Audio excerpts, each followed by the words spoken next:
नमस्कार दोस्तों। NEET scam का मामला अब सुप्रीम कोर्ट में भी पहुंच गया। सुप्रीम कोर्ट में आज इस मामले पर सुनवाई भी हुई।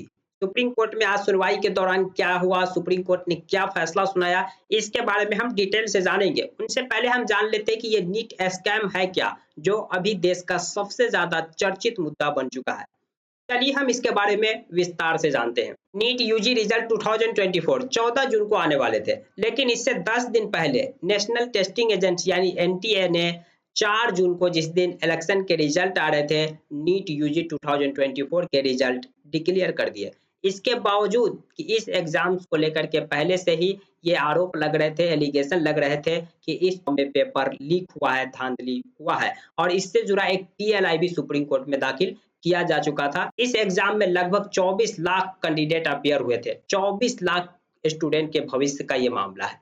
जब रिजल्ट आया तो ऐसा पहली बार देखने को मिला कि 67 बच्चे टॉपर बने, यानी 67 बच्चे को रैंक फर्स्ट प्राप्त हुआ। 720 में से 720 मार्क्स 67 बच्चे ने लाए। ऐसा पहली बार देखने को मिला। 2023 की बात करें तो 2023 में सिर्फ 2 टॉपर बने थे, यानी 2 बच्चे 720 में से 720 अंक प्राप्त किए थे, फुल मार्क्स। उससे पीछे 2022 की बात करें तो 2022 में 3 बच्चे टॉपर बने थे, यानी कि फर्स्ट रैंक प्राप्त किए थे, और उन बच्चों का नंबर था 715, यानी कि 720 में से वो 715 715 अंक प्राप्त किए थे। लेकिन इस बार ऐसा पहली बार देखने को मिला कि 720 में से 720 67 बच्चे ने प्राप्त किए।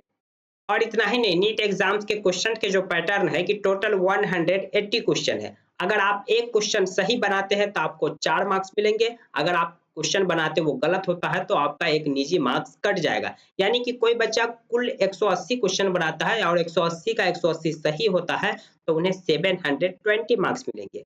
लेकिन अगर कोई बच्चा 180 क्वेश्चन बनाता है और उसका 179 यानी 179 क्वेश्चन सही होता है और एक गलत हो जाता है, तो उनको 5 मार्क्स कट जाएगा, क्योंकि एक तो 4 मार्क्स जो सही होने के मिलते हैं वो नहीं मिल पाएंगे, और एक गलत क्वेश्चन बनाने पर 1 मार्क्स कटता है। तो यानी उन्हें 715 मार्क्स मिलेगा, जो 2022 के टॉपर को मिला।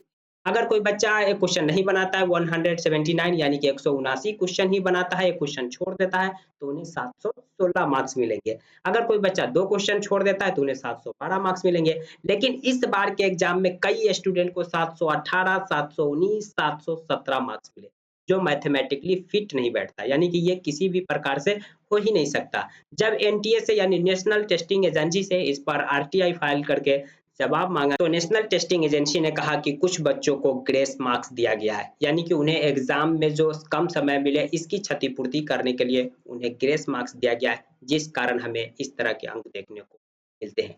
लेकिन सवाल उठता है कि ग्रेस मार्क्स किस पैटर्न पर दिए, क्योंकि इससे पहले नीट ने कभी दिया नहीं और इस पर कोई क्लियर मैसेज भी नहीं दिया कि कितना टाइम का क्षतिपूर्ति के लिए कितना ग्रेस मार्क्स दिए और किस बच्चे को कितना दिया, कौन सा फॉर्मूला अपनाया गया, कौन सा किस आधार पर आपने दिए, इसके बारे में नेशनल टेस्टिंग एजेंसी ने कोई भी स्पष्ट जवाब नहीं दिया।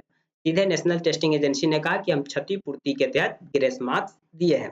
और इतना ही नहीं, सवाल यह भी उठता है कि जो 67 बच्चा 720 में 720 मतलब कि फुल मार्क्स प्राप्त किए, रैंक 1 प्राप्त किए, उनमें से 6 बच्चा एक ही सेंटर के थे, हरियाणा के, और एक ही सेंटर से 6 बच्चा टॉप कर गए। इन सब मामले पर आज सुप्रीम कोर्ट में सुनवाई हुई। सुप्रीम कोर्ट में 2 पीएलआई दाखिल किया गया। एक पीएलआई पहले ही दाखिल किया जा चुका है नीट रिजल्ट आने से पहले। वो पीएलआई जो पेपर लीक का मामला है इसको लेकर के कि नीट यूजी का रिजल्ट को रोक लगाया जाए, काउंसलिंग पर रोक लगाया जाए, फिर से दोबारा परीक्षा किया जाए। उस पर आज सुप्रीम कोर्ट में सुनवाई हुई और सुप्रीम कोर्ट ने एग्जाम रिजल्ट पर रोक लगाने से इनकार कर दिया, काउंसलिंग पर रोक लगाने से इनकार कर दिया, यानी कि सुप्रीम कोर्ट ने दोबारा परीक्षा कराने ऐसी कोई भी आदेश नहीं दिया और नहीं काउंसलिंग, मतलब जो एडमिशन लेने में जो काउंसलिंग होती है इस पर भी रोक लगाने से इनकार कर दिया। लेकिन साथ ही साथ सुप्रीम कोर्ट ने एनटीए नेशनल टेस्टिंग एजेंसी को नोटिस जारी कर जवाब भी मांगा। दूसरा पीएलआई अलख पांडे जो पीडब्ल्यू वाले हैं उनके तरफ से दायर किया गया और दूसरे पीएलआई को आज लिस्टिंग हुआ है, यानी इस मामले की कल सुनवाई होने वाली है।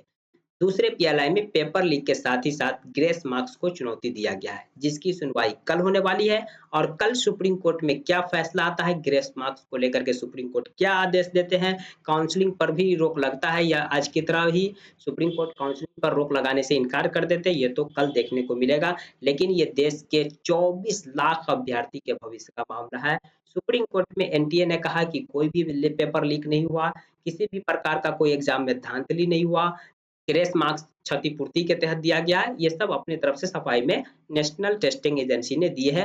हालांकि नेशनल टेस्टिंग एजेंसी को सुप्रीम कोर्ट ने नोटिस जारी कर अगले सुनवाई तक जवाब भी मांगा है। जानकारी पसंद आई तो प्लीज वीडियो को लाइक कर दीजिए, चैनल को सब्सक्राइब कर दीजिए। अगर आप हमें फेसबुक पेज पर देख रहे हैं तो फेसबुक पेज को फॉलो करना ना भूलें। Thank you for watching.